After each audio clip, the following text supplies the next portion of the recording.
एक बड़ी खबर बता रही हूँ और भाटी जी जरा इसे सुनिए। विवेक जी आ रही हूँ, भाटी जी जरा इसे सुनिए कि करनी सेना की जो रैली है, जो प्रदर्शन था वो खत्म हो गया है।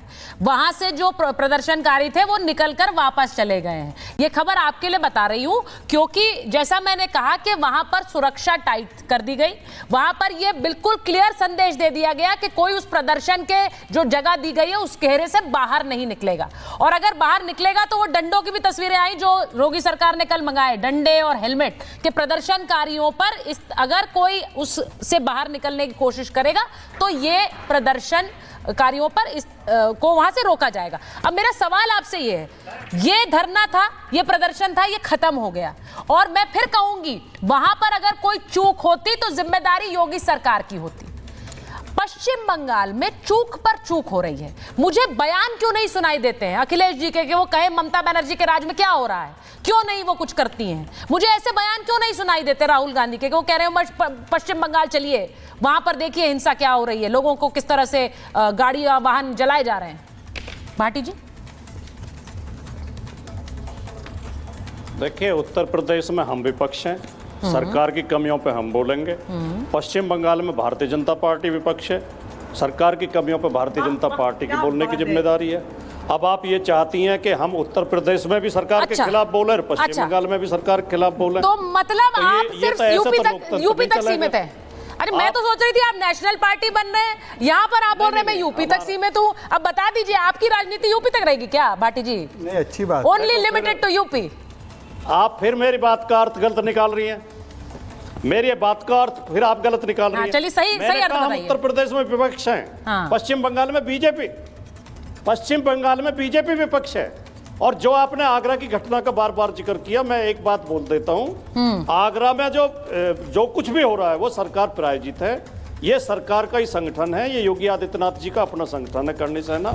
योगी आदित्यनाथ जी ने सोचा होगा कि थोड़ा यही वाली बात पश्चिम बंगाल पे भी बोल दीजिए, चाहते तो हिंसा भी करा, यही वाली बात पश्चिम बंगाल पे भी बोल दीजिए।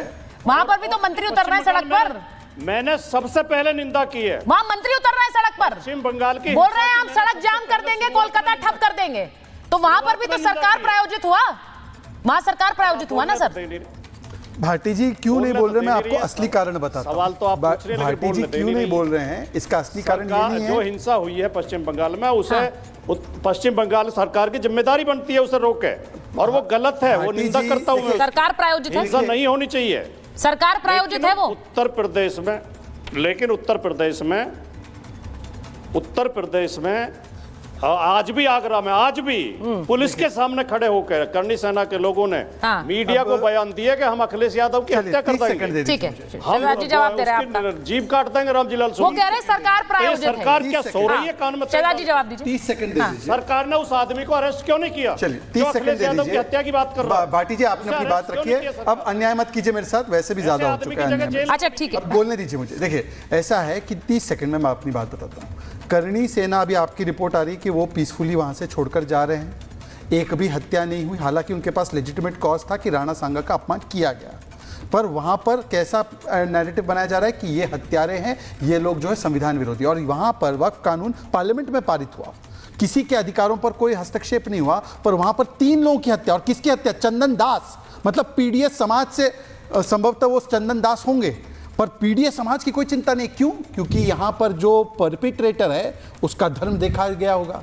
अच्छा, यहाँ पर क्योंकि हिंसा करने वाले मुस्लिम है, वोट बैंक है, तो बोल नहीं सकते। ये असली कारण है जी, ये कारण नहीं है कि विपक्ष में कौन है बंगाल में और विपक्ष में कौन है उत्तर प्रदेश में। अरे परपिट्रेटर का जाति धर्म देखकर आक्रोश तय करना है, करनी सेना पे इसलिए बोलना है वहां पर हिंसा नहीं हुई तब भी क्योंकि वो हिंदू है, और यहाँ पर वोट बैंक है तो 3 लाशें बिछ गई, वो भी पीडीएस समाज की, पर इस पर चुप रह जाना है। यही तो असलियत में इनका कैलकुलेशन। और राणा सांगा की जय, पूरी डिबेट निकल गई पर नहीं बोल पाए। भाटी जी जवाब देंगे आप? मैं जवाब दूंगा। हाँ बोलिए बोलिए। देखिए, मैं कभी किसी सवाल से बचता नहीं हूँ, मैं कभी किसी सवाल से बचता नहीं हूँ। मैं रिपब्लिक भारत के शो में आया हूँ, शो की एंकर सुचरिता है। सुचरिता मुझसे जो पूछेंगे मैं जवाब दूंगा। किसी ऐरे गहरे नत्थु खैरे के कहने पे मैं कुछ नहीं बोलूंगा। कोई ऐरा गहरा नत्थु खैरा कहे कि ये बोलो वो बोलो, तो मैं ऐसा फालतू नहीं बोलता हूँ, मैं फालतू आदमी नहीं हूँ। सुचरिता मुझसे पूछें, जो पूछेंगे मैं उसका जवाब दूंगा। अच्छा ठीक है, मैं भाटी जी मैं सिर्फ ये कह रही हूँ कि सारे मेहमान है ना मेरे, मैं हमेशा ये शो पर बोलती हूँ, मैं हमेशा ये कहती हूँ आप की जयंती पर जय बोलना चाहिए। नहीं आप मुझसे, मैं सिर्फ ये कह रही हूँ कि सारे मेहमान हैं और मुझे अच्छा लगता है कि सब एक दूसरे से पर हमला मुद्दे को लेकर करें, व्यक्तिगत ना करें, बड़ा अच्छा लगता है, तब डिबेट अच्छी तरह से हो जाती है। मैं एक बार, अच्छा मुमताज जी बहुत नाराज हो रहे हैं भाई, मुमताज जी बोलिए। मुमताज जी सॉरी लेट हो गई हूँ मैं आपके पास आने में। अरे भाई मैं इतनी आप डिबेट पूरी कर बैठी। अरे नहीं भाई बोलिए बोलिए। मैं बेटर मैं देखिए कितने लोग नाराज हो गए, जो अभी किसी ने नहीं कहा। हाँ बोलिए। मैं आपको बता दूं, ये ममता बनर्जी टीएमसी और बीजेपी की नूरा कुश्ती है। हाँ ये दोनों की मिली भगत है जो बंगाल में हो रहा है। ठीक है, और न ये बात भाटी जी कहेंगे न ये बात विवेक जी कहेंगे, लेकिन मैं कह रहा हूं आपको, और बहुत जिम्मेदारी से कह रहा हूं, ये इसकी वजह ये है ताकि हिंदू मुस्लिम होगा तो वहां पे बीजेपी अपना पोलराइजेशन का गेम खेलेगी, हिंदुओं वाला, और ममता बनर्जी मुस्लिम वाला। और ऐसे में न तो कांग्रेस आ पाएगी, न लेफ्ट वहां पे वापसी कर पाएगी, न एमआईएम वहां पे अपना मुस्लिम जनाधार खड़ा कर पाएगी। तो ये नूरा कुश्ती नंबर 1।